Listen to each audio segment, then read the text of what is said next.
Hi there. Are you a local mom business owner? If so, we've got some exciting news to share with you all. The doors to our Working Moms of San Antonio business owners community are now open. Join us now in our supportive new community for local networking events, customizable social media templates, classes and workshops, business resources, and to be a part of our exclusive referral directory. We love to help our working mom business owners grow, so visit workingmomsofsanantonio.com/membership or just click the link in the show notes to join us. See you in the community.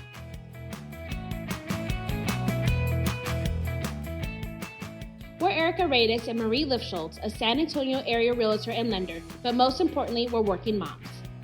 The goal of this podcast is to provide support and a sense of community to San Antonio area working moms like us. So join us in trying to find a balance between career, family, and everything in between. Welcome to this week's episode of the Working Moms of San Antonio podcast. I'm here with the Intuitive Beginnings Doula Collective.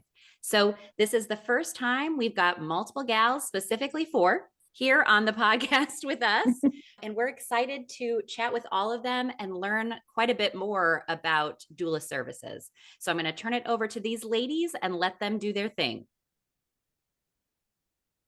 Hello. Hey. Yeah, so I guess we can all introduce ourselves Yeah. and just brief kind of what brought us into doula work, postpartum and birth. I'm L'Oreal. I'm a birth doula. I'm also a placenta encapsulation specialist and a hypnobirthing childbirth educator. I've been doing this work since, 2020, I want to say. It was like the beginning of the pandemic. And I think around that time, a lot of people were kind of like questioning like what to do with their life and like their broader scope because, we just didn't know what the future held with the pandemic and COVID and things like that. And so having my daughter, she's 4, kind of like brought me into awareness of like just motherhood, birth, and how beautiful it can all be. And so I was like, how do I get into that? And I just so happened to like look up some doula trainings, and there was one the following month. And ever since then, I've just been in it and obsessed with it. And it's like a really great passion driven kind of work where I never really imagined myself enjoying what I do. But here we are. I think at this point I've helped support around like 90 moms bring life into this world. And so it's a really, Wow. really beautiful work that we get to do. That's amazing. I love that. Thank you. I guess I can go next. Yes.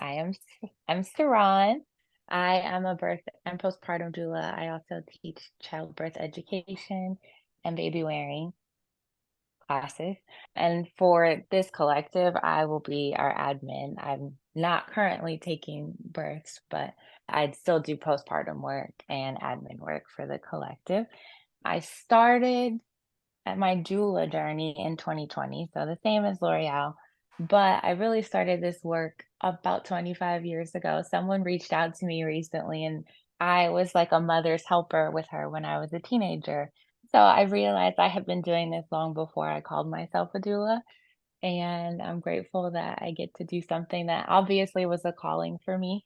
And now I get to do it with friends, and we are hoping to change the way doula work is done so we can have a sense of community and I do love things that. together.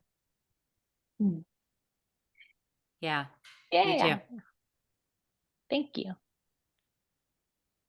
All right. Who's next? Who wants to go next? I'll go next. Yay. My name is Melanie. Thank you so much for having us. My name is Melanie. I'm a birth doula and postpartum doula. I'm also a childbirth educator, and my journey to birth work started with my first baby. With the first baby, we really don't know what is going to happen. There's a lot of things that we hear and that we think that will happen to us, and so that sets in a little bit of fear. And now when I'm on the other side of things and I understand, I realize that it wasn't a great experience. And then 3 months later, I found out I was pregnant, and I was like, oh my God, what am I supposed to do? I just went through a traumatic experience, Right. which led into postpartum mood disorders. And I was sitting there with a positive pregnancy test, and I was like, oh my God, how am I going to do this again? Like, I don't think I'll be able to survive that. So, as usual, I went into denial. I didn't acknowledge I was pregnant until about 6 months into the pregnancy. I was like, okay, I have to figure out how I'm going to push this baby out or get this baby out. And so I ended up researching and I found out what a doula was. And I was like, oh, okay. And so I was actually living in Corpus at the time. I came all the way to San Antonio to give birth with a group of midwives at the hospital. For me, that was just the best choice because I still had a lot of medical anxiety. And so I had the most empowered birth experience when I had a doula. And so I remember giving birth and looking at my doula and being like, I need to do what you do. Like the feeling that I felt having an empowered birth and knowing that I was like, I did it. And that was just like a really good experience for me. And so that's what brought me to doula work. I did the doula training with my 6-month-old strapped onto me with a baby wrap. And I'm 4 years in. And luckily, this group of women we've kind of all met around the same time. And we've all gone through our own trials and tribulations on our personal side. But we've decided to create a community and to fill in the gaps where the care is really needed. And so that's what our collective is about. Wonderful. Okay, I am Nick, and I started postpartum doula work in 2015. In 2010 is when I learned what a doula was with my last birth. So it took me 5 years at that point then to become a doula and to start my own doula career. I never really felt fully supported postpartum after having my kids. And I think a lot of moms have that same feeling, and Yes. we just don't really talk about it. And how can we say, I feel like it's very not okay for us to say, I'm having a hard time, I don't feel supported, and all of those things. And we lack such a village. And so I really wanted to be other moms' villages at that point in time. And so postpartum work is truly my heart and my passion. I didn't want other moms to feel how I felt having kids. It doesn't matter how much money you have, how much money you don't have, you can be unsupported in any situation. And so that is what brought me to postpartum work, having children and just not feeling like I really had people around me to help me during that time period. And it's something that I truly love, and I think every mom really needs to have that support. Absolutely. Yeah. I mean, like you said, I feel like that's something that probably all of us have felt. But even if you don't know how to really express it, I just feel like during that time, we're all supposed to be really jazzed because, like, everybody's jazzed that there's like a new baby around. And it's like sometimes you are having a hard time. And so it's a little bit hard to admit that because you almost feel like people don't want to hear it, you know? Yes, yes, it's very true. Yeah. And I know for me personally, I wasn't aware, I didn't have any doulas. And now if I could go back and have my 3 kids, I would have 3 doulas or 10. But, for those of us that are listening that don't know what a doula is, does one of you gals want to cover and kind of explain what a doula is? I could go ahead and explain what a postpartum doula is, and then one of Okay. the other girls could talk about what labor doula is, since there's different types of doulas as well. Sure. So a postpartum doula comes in and helps you after you have come home from having your baby. They can be there anywhere from, you know, a couple of weeks to help you. Typically, I see clients from anywhere from 6 weeks to 12 weeks, and they are there to, I call it whole family wellness. And so they are there to help you, to help care for you, to help care for baby. They can help with sibling adjustments as well, and to help show dad how to do things, to help show your partner how to do things if they're having a difficult time. We bring this baby home and we're just supposed to know how to do everything, right? But there's really no instruction manual truly. So a doula is there to hold your hand and to help you along the journey, to help you become the the parent that you're envisioning in your head, but it's kind of hard when you're lacking sleep, when Yeah. you're up all night feeding. Those things are really difficult. So a postpartum doula is going to help you get better sleep. They are going to help you get baby on a schedule. They are going to make sure that your mental health is going okay, that we're doing well. We're going to talk to you about your birth. We're going to talk to you about your day to day. I call it your built-in bestie. And I really just say, the talks at 2 a.m., they're really raw. And maybe your partner is driving you insane that day. And that's okay, because you can tell me, and I am not going to tell anyone. I am not going to judge you. And I think a postpartum doula is just really helpful to help get out the feelings, to help you feel rested. A postpartum doula also really is helpful to for moms not to have postpartum depression, because they are supported, because they are rested. And I think that is such a huge, huge thing, to be able to be seen and heard after you have a baby. So Yeah. those are just, it's a quick thing of what a postpartum doula does. There's honestly so many things. So Yeah. that's it. That sounds amazing. I just wonder if 6 years postpartum is too Well, late to hire a Erica, I postpartum was just doula. thinking with working moms, that's such an important thing, because you have so much things going on, and it's hard to even express that. I Yeah. remember going through it with my two boys, and I didn't realize how stressed I was. I was thinking about going back to work, how am I take care of the baby, how am I going to do this, and the lack of sleep. You don't have enough a mental capacity to understand anything. So it would have been awesome to have someone. Yeah, it would have been awesome to have It's someone like, hey, overwhelming. you're doing great. You don't need to worry about work. That's 6 weeks away. You're good. That kind of stuff. Mm-hmm. Yeah.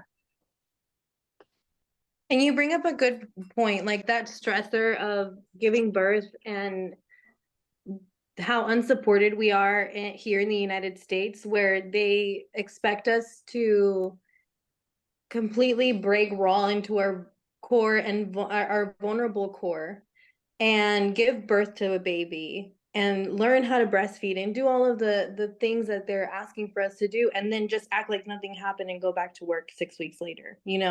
That's actually one of the disparities that it is. Women that are in their reproductive age, and or people who are in their reproductive age and they want to have children, that's where we want to encourage people to really take time and educate yourself on what it is like to have a child, to go through the birth process, and to plan for postpartum. And there's actually new evidence that shows that postpartum is actually up to 7 years postpartum. Wow. And you could even have mental mood, any perinatal mood disorders up to those 7 years. Mm. So it's a big problem in society. So I think that's one of my goals as well, is just shifting what it looks like as far as mothers. And obviously your group, it's called Working Moms of San Antonio. We are all mothers. Some aren't mothers, and that's okay, but we are working women, and to have that responsibility and carry it on our shoulders is a lot. Right. We have our friend Rachel, she's our social media analyst. She said the other day on a text that she had a lot of spinning plates at the same time. And I Yes. had never really, like, how do you say? I had never really empathized with someone at that level. I mean, obviously in birth, but like I really understood what she was saying. I was like, oh my God, that's true. And it's something that we're trying to provide, just that support and all of that good stuff. Yeah, no, definitely. Well, Nick had mentioned that there were a few different types of doulas. And so I'm curious, what are the other types, and what does that look like? Yeah, so we have, I always consider a doula as a person who helps in transitions, right? So you're transitioning from when you're in a relationship, if you're deciding to have a child, you're transitioning into learning about fertility and your cycle, and you're doing all of that. And then you transition into the pregnancy and all of that. And then throughout the pregnancy, you have 3 trimesters. So you're transitioning there. And then you have the late pregnancy part where our body is preparing for labor. And then we have birth, labor and birth. And we have postpartum, and then there are also death doulas. There are also stillborn doulas. There are also doulas who are able to support abortions. So there's all kinds of different doulas in the reproductive stages. So it just depends on what they're talking about when they're saying that they're a doula. Every doula is different, but for instance, like I'm a birth doula, postpartum doula, but I call myself a full spectrum doula. And a full spectrum doula covers all of the doula services. So that's the difference between the doulas. That's so interesting. Some of those I hadn't even thought of, really. You don't consider that, but all of those different phases, it's important to have support. Absolutely, especially if we're in a right now we're in a state where there are a lot of things that change in healthcare, but it's so important, especially for people who are going through those disparities and those different levels of or different layers of disparities. Like you have your social economic status is depending on that. So birth work, I feel like, is a whole spectrum, and birth workers fill in the gaps as they're needed. Yeah, that makes sense.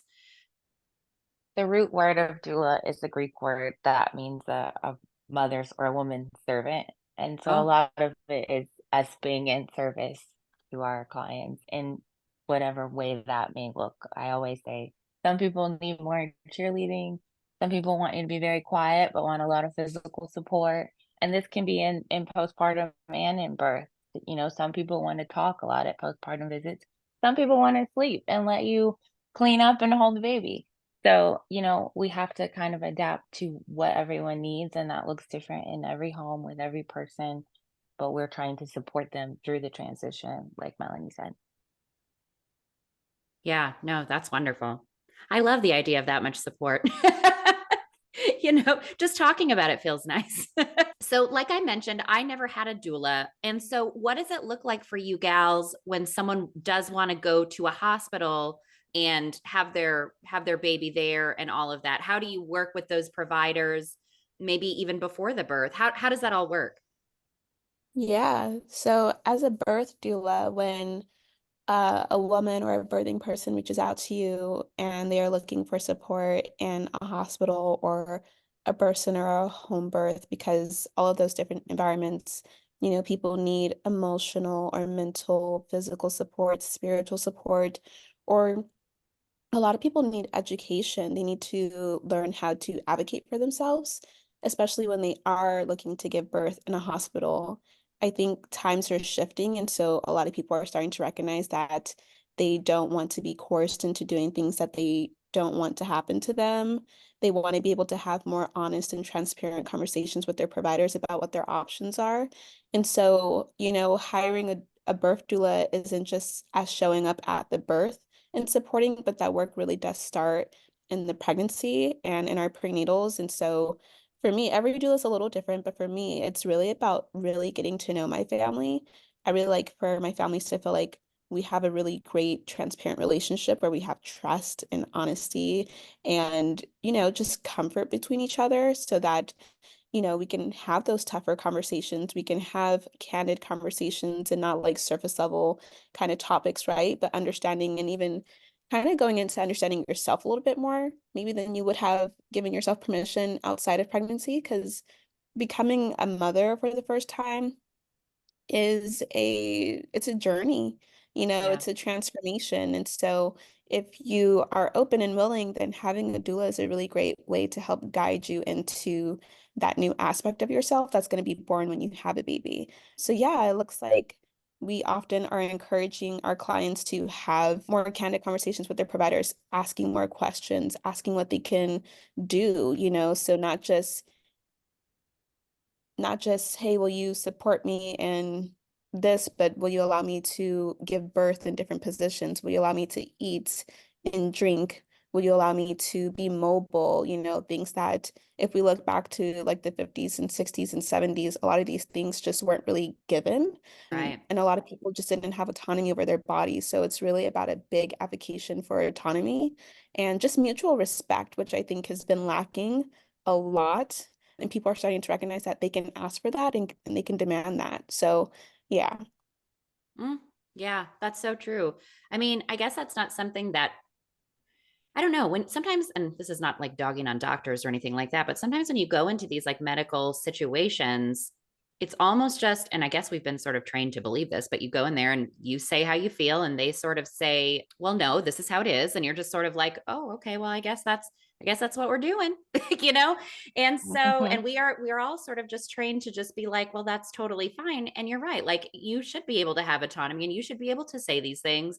And so I think the more women work with women like you ladies, the more that kind of thing is going to become like normalized, and it should be. So I Yeah, think that's super absolutely. important. And Yeah, so, we're seeing oh, go ahead. sorry. No, you're good. We're actually a shift in the hospital system. I also, like L'Oreal, during the pandemic, I was actually going to hospitals to do a birth. I was considered an essential worker. Mhm. And the the way that women and birthing people were being treated in the hospital during COVID was not ideal, and it was Oh, something really hard that everyone had to go through. But as we've weaned from like the pandemic status, and they've learned more about COVID, and they've learned more about other things, you've seen a big transition in the hospitals, especially because of like how L'Oreal mentioned, people are really wanting to advocate for themselves. And I feel like the medical system, they can't really help it. I mean, we're a capitalist country.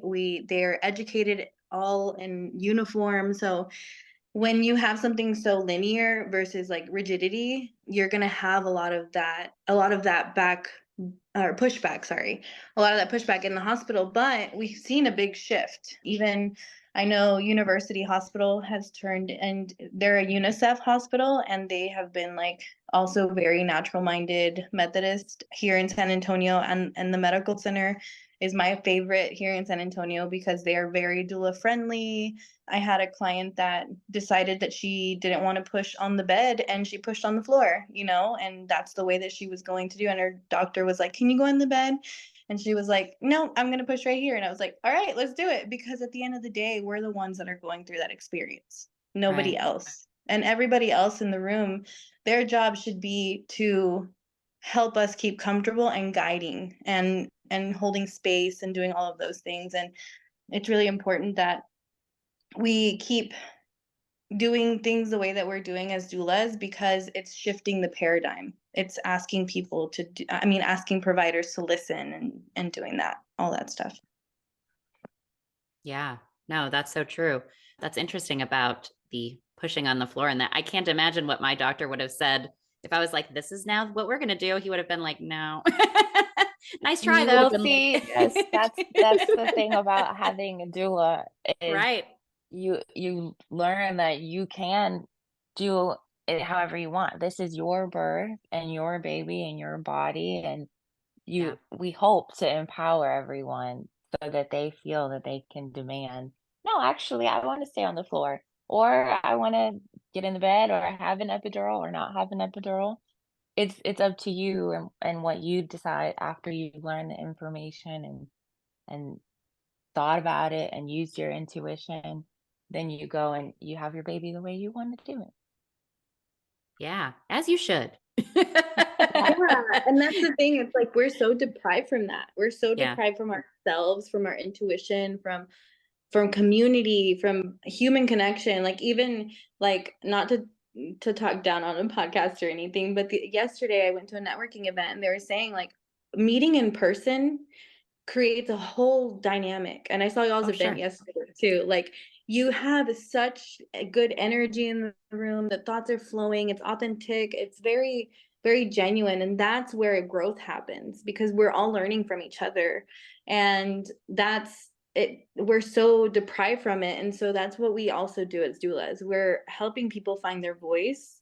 I always encourage all of my clients to seek therapy, especially if they're having any fears or anything like that. There's a lot of perinatal mental health therapists, sorry, that they help with these things, because there are perinatal mood disorders that happen in pregnancy and in postpartum. And it's those hormone fluctuations, nutrients, minerals, all of those things that is taken from our body to create the baby.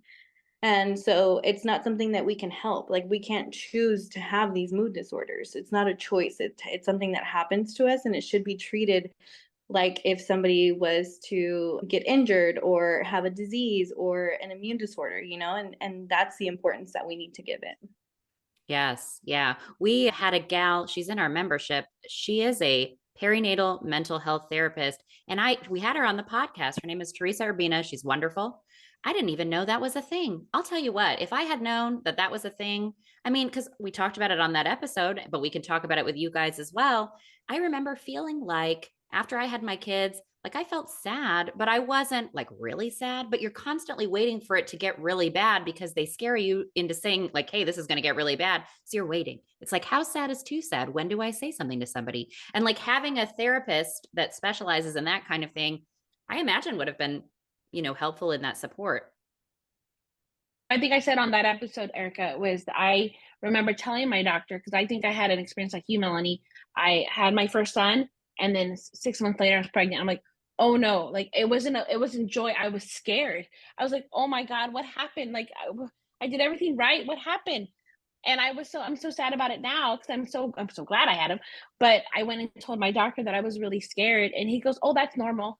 You're good. You'll be fine. You've done this before. Like, no, this is really new for me, and I don't know what I'm going to do with 2 kids. Like I'm still not healed from the first one. Like I ended up having an emergency C-section, which I did not want to do, and I fought it and fought it. I did not want an epidural, and they kept telling me I had to have one. And I think, honestly, now I think back about it, that could have been changed, but I didn't know I had someone out there that could be an advocate on my behalf because I wasn't in the right mindset because I was scared, and when you're having your first kid or even the second son, you still don't know what's going on. So knowing and just having information out there that, hey, you have someone that will be speaking on your behalf when you might not be in your right mindset. Yeah, for sure. And Nicole can probably expand on postpartum, but that's where we bridge the gap. A lot of the in-hospital providers, you have your baby and they're like, all right, we'll see you in 6 weeks. And then it's like in 24 hours, a lot can happen, especially when you're up every 2-3 hours with the baby, you're transitioning, you're probably not eating enough food because you're taking care of your baby. And we always are taught to put ourselves last. And so having a postpartum doula can really help. And I'll let Nicole expand on how they can identify different things and how they're trained. Sorry, I had myself on mute. So I just really, when I'm with my clients, I personally just keep an eye out on them, really. There's a lot of things to look for, and I don't think that I can necessarily say the exact things right now. I have a hard time. I feel like it changes with each parent, quite honestly. I really do. I know each family so well that I can tell when something is now becoming not normal anymore. I think that's one of the reasons that it is important to have someone who is in-house with you, because they do get to see the more raw version of you, to say, okay, hey, I think this has gone, beyond the baby blues stage. I think it's time where we might need to go talk to a doctor. We need to get your mental health looked at, because it's so important. We see so many stories of moms who are just not being taken care of, are not taken seriously, quite honestly, pushed under the rug, and then tragedy happens. And that's not for a lack of moms trying, to be 100% honest, because we know oftentimes that moms do, and they go and they go and they go time and time and time again, and they seek help, but they're just told, you're tired. You just need to get some sleep. Please tell a new mom how to get some sleep with a newborn who is waking up every hour and a half to nurse or feed on a bottle, who might have reflux, who she might also have another child that she is caring for. Please tell me where that magical rest is coming in. And so it's so nice to have someone in-house to be looking after you, to be taking care of you. to be mothering the mother. That is what a doula is. They are mothering the mother. How often do we need that? How often do we need to be taken care of, you know? Yeah. And so that is what a doula comes in and they do. They come in and they mother you. We don't have that close-knit community as much anymore. And, you know, honestly, sometimes it's easier just to have someone else come in and to love on us than it is to have our own family come in anyway. But Yes. with that being said, it's really nice to have a postpartum doula come in because they know kind of where your baseline is at. And then they can see as the changes are progressing if you might need to get some help. And before anything becomes so out of control that we can't come back in and really help with everything, along with just being able to talk everything out, which is such a huge help. And so we make sure that we have mental health resources and all of those things as well. But I also think that's important, Nicole, because like I remember thinking, why wasn't my mom there? My mom was taking care of my dad who had surgery around the same time I had my first child. But also it's been a long time since sometimes your family member might have had a birth and they don't remember and things are different. You know, I was 28, almost, no, I was 30 when my second son was born, and it had been a long time since my mom had a child. Yeah. So for her to say, hey, this is the way you should do it, things have changed. You know, there's other resources available and they might not know that information, right? Yes. So having someone who's in the field of what you're going through that can say, hey, did you know you can do these things? You know, I had a really hard time with nursing. I felt like it was horrible, and then I felt guilty about it, and I didn't have anyone to talk to. Your spouse is there, and he was wonderful, but he's not going through the emotional change that I'm going through, and he's scared watching me struggle with things because he doesn't know how to help. So I think people just assume this is an easy process, and it's not. It is not. No, and our partners, they want to help us, and sometimes they're just fixers, and it's like, you can't freaking fix this. I just need you to shut up and listen. Like, quite honestly, just be quiet and listen to me. And, you know, and sometimes the help that we're needing is not the help that we're getting as well. And that can be just as frustrating. Yeah. Well, I can speak from firsthand experience where sometimes having your whole family there is not what you want to do. You know what I mean? Like with my first daughter, we had everybody and their mom in there and it was so crazy. And so with the next two, I told my husband, like, me and you, this is it. And then when it's done, everybody can come in and do what they want to do or whatever. And those second two were so much less traumatic for me than, you know, the first one was. And so sometimes you have to learn that way, but sometimes you don't need your mom in there or different folks, you know, sometimes it's too much. And with regard to postpartum, a lot of times friends and family come over and they focus on the baby and they come and they want to hold the baby and they kind of forget that you've gone through something huge too and you need to be held and listened to and fed and supported. And so that's kind of what we love to do is I've never asked to hold a baby. I come in and say, how are you? And what do you need? And what can I do? And I think it's really important for all of us to realize that we should be paying attention to the moms. Oh, for The sure. babies are getting all the love and cuddles already. Yeah. Yeah. They've got what they need, right? Yeah, that's true. Well, so, and maybe this is more of an admin question, but, and I know our listeners will wonder, how do you charge for this? Like how do the fees work and are there different levels and how does that all work? Yes. So the way it works is you would reach out to us, let us know your due date, if you know where you're delivering, any kind of information like that.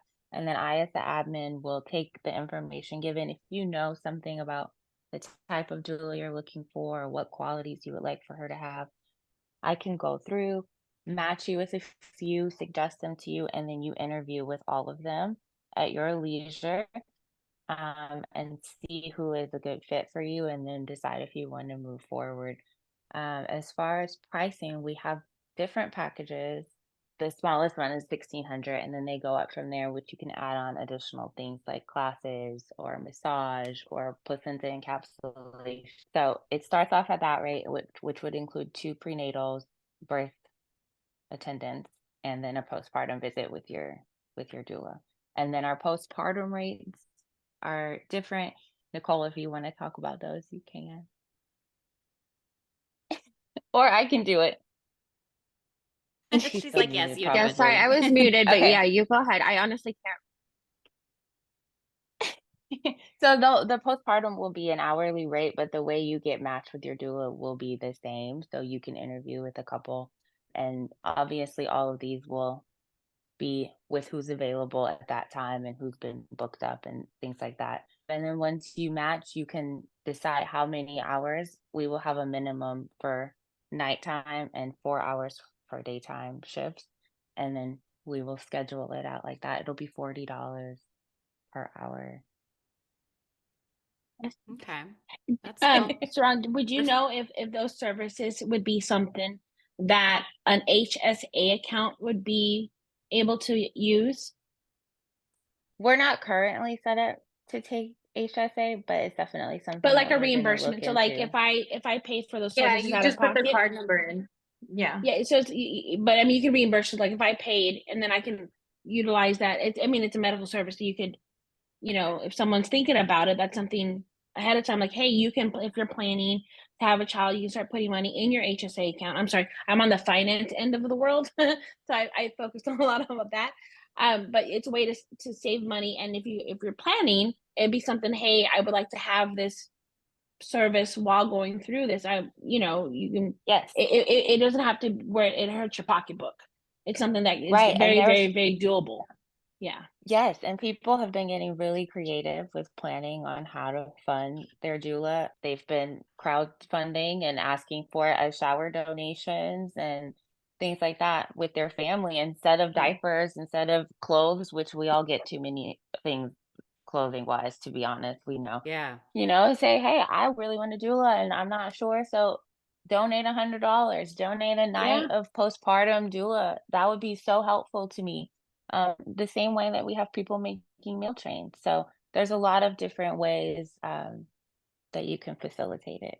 That's a great Well, idea. yeah, we really want to change how people are looking at their birth and looking at their postpartum journey as well, because we are planning our weddings, we are planning all of these things, right? We set money aside and we have these budgets for these things, but we are not setting aside and we are not planning for our labor and for our postpartum recovery, but we should be, because it is important. It is extremely important.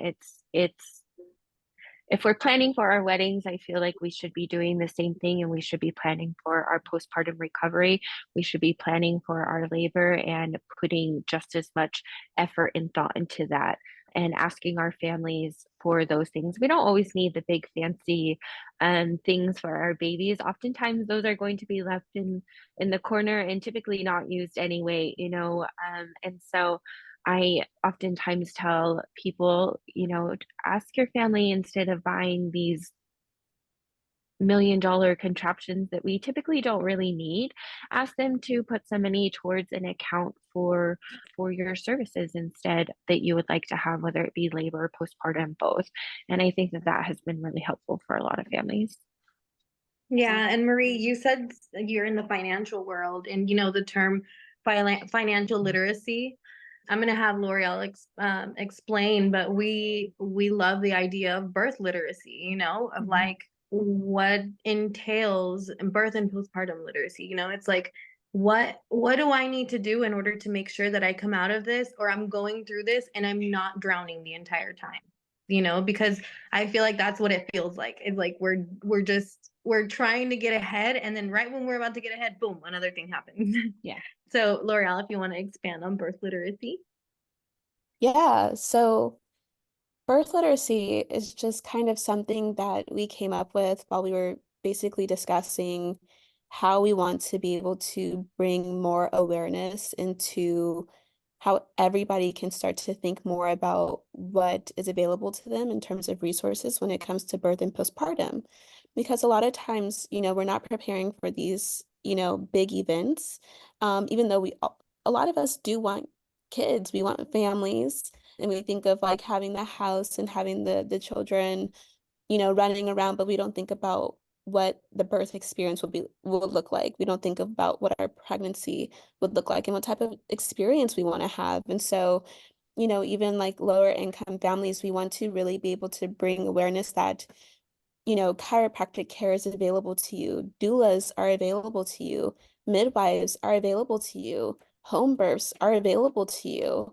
You don't have to make X amount of money to be deserving of those things. They are a birthright and everybody should have access to them. So making that known so that everybody knows that I can have the same type of care as the next woman who might be in a higher tax bracket, or even when we're talking about like Black and brown women, we deserve postpartum care. We deserve to be loved on. We deserve to be taken care of and showered and supported. And so we really just want to bring awareness to just how being in support, being in community, having a village, understanding what our body does physiologically, whether you're having a medical birth or an unmedicated birth, all these things should just be given. They should just be given to you.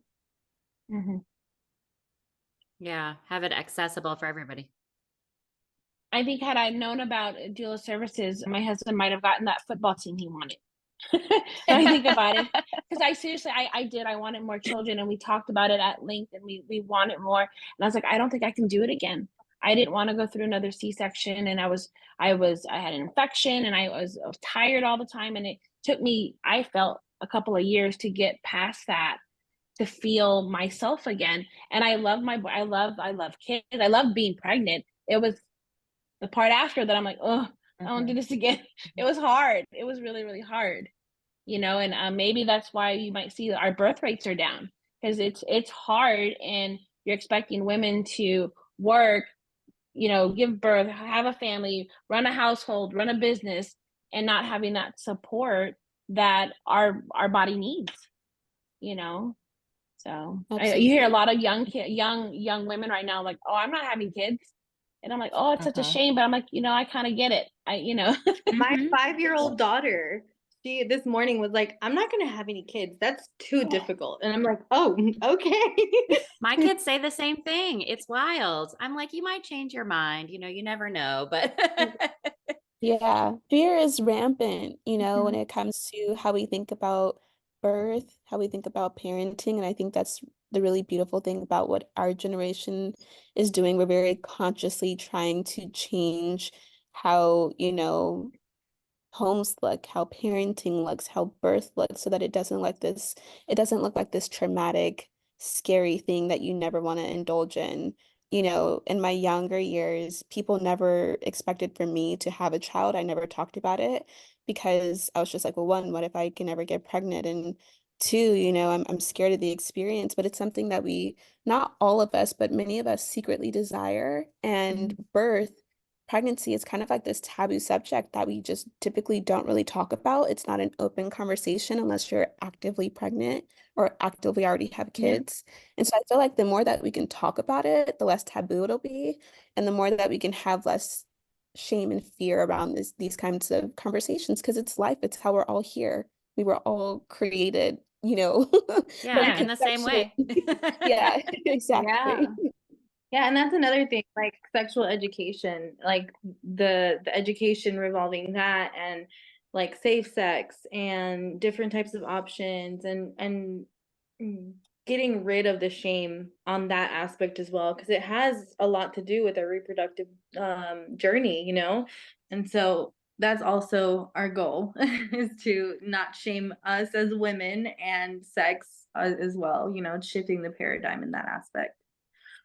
Right. Yeah. Well, this has been so interesting, and I love all I of know. this.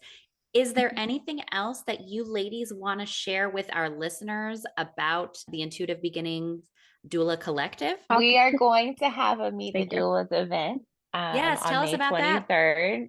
It's May 23rd at 5 p.m. at the Cove, which is a local sustainably organic restaurant. And they have a playground for kids, and there'll be live music, I believe, and we will all be out there so everyone can come and meet us and ask us more questions and get some free merch. So we There would you love go. to have everyone. Yeah. Yeah, and it won't be just us, it'll be all of our doulas as well. So if you are expecting and you want to kind of know like what type of doulas are out there, we have a very beautiful, well-represented group of doulas that you can, meet with and see if you vibe with anybody. If you already have kids or if any of you guys have, had us as a doula and you just want to come and hang out, that's, Right. totally cool. And so it's just going to be a cool hangout session. We're also inviting other birth workers too. So anybody that's just in the community that just wants to come and have a good time, we are totally, happy for that. Yes. Yes, and previous clients too, please come talk so good about us if you Yes. try our services. There you go. Well, I love that. Well, we'll put the information about that in our show notes so that way people can have all the information about where to see you and the time and the date and all that good stuff. And then would you ladies mind sharing with our listeners how they can get a hold of you for your services otherwise? Oh, okay. It's me again. Our our email is intuitivebeginningsdoula@gmail.com. And our Instagram is Intuitive Beginnings Doula Co. Well, not at anything. That's just Yeah. Instagram. You're good. Thank you. Don't worry. Thank you. Okay, that's perfect. And we will put all of that into the show notes as well so people can click around and find you gals and hopefully use you for your amazing and much needed services. Thank you so Thank you much. so much. Yes, I just want to thank you ladies for being here. And then I will also thank our listeners for tuning into this week's episode of the Working Moms of San Antonio podcast. And we will catch you guys next week. See you guys next Thank week. you. Bye. Bye.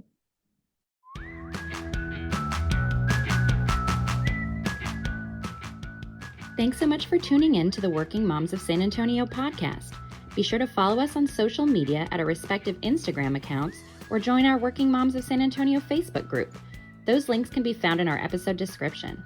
If you have an episode topic suggestion or question, please email us at office@radisagent.com.